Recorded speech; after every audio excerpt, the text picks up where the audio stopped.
आज लता जी हमारे बीच नहीं है और ये बहुत दुख की घड़ी है और पूरे देश के लिए, हमारी इंडस्ट्री के लिए भी और पूरे देश के लिए बहुत ही दुख की घड़ी है। और ये वो खालीपन है, ये वो क्षति है जिसको कभी पूरा नहीं किया जा सकता।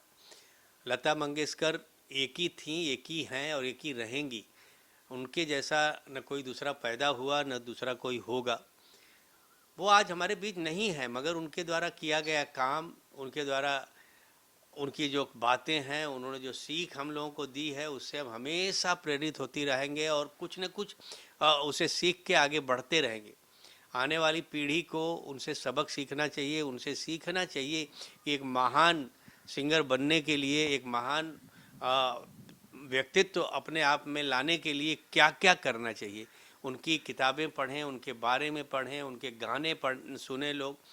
और पूरा देश आज दुख की घड़ी से गुजर रहा है और ये ऐसा दुख है जिसको किसी भी तरह से पूरा नहीं किया जा सकता, जिसकी क्षति कभी भी कम नहीं हो सकती।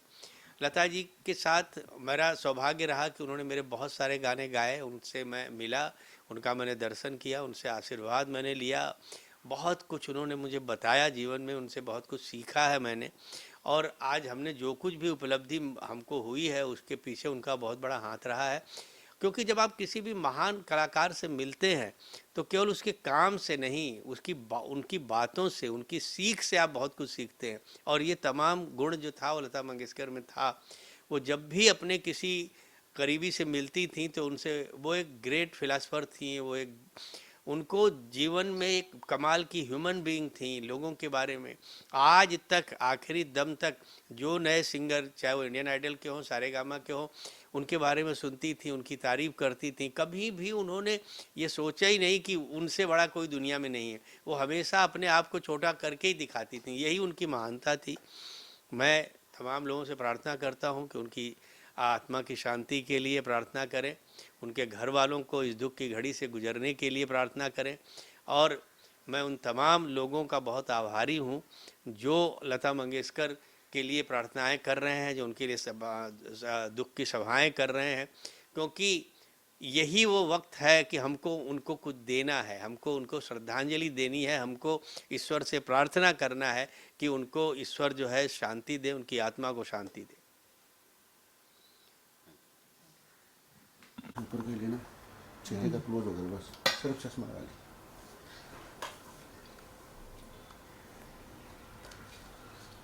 ये तो बहुत बड़ी हानि हुई है सर। अरे बहुत बहुत बड़ा राष्ट्रीय और हानि है। लोग इस वक्त पूरा देश देखता है, प्रधानमंत्री तक आ रहे हैं, अब इसी से अंदाज़ा लगा लो।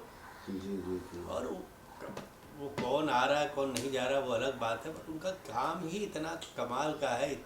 इतनी बड़ी इनिंग उन्होंने खेली है, इतना काम किया है कि वो देश के लिए एक बहुत बड़ी बात है। उनको सम्मान मिलना, सम्मान के लिए सम्मान की बात है। उनको तो मिलना ही चाहिए था जो कुछ उनको मिला। 1942 से उन्होंने डेब्यू किया, 42 वो 28 कब में उनका जन्म हुआ था, 1929 में। क्योंकि मेरे पिताजी 30 में पैदा हुए थे। अच्छा। वो 29 में हुई है। 13 साल की उम्र से।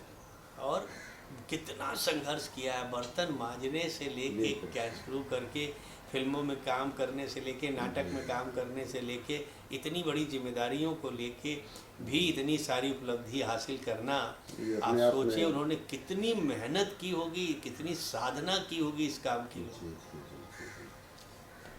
संगीत की देवी तो ऐसे ही थोड़ी संगीत की देवी बोलते थे, स्वर कोकिला ऐसे थोड़ी बोलते थे भैया। जी सर, जी सर।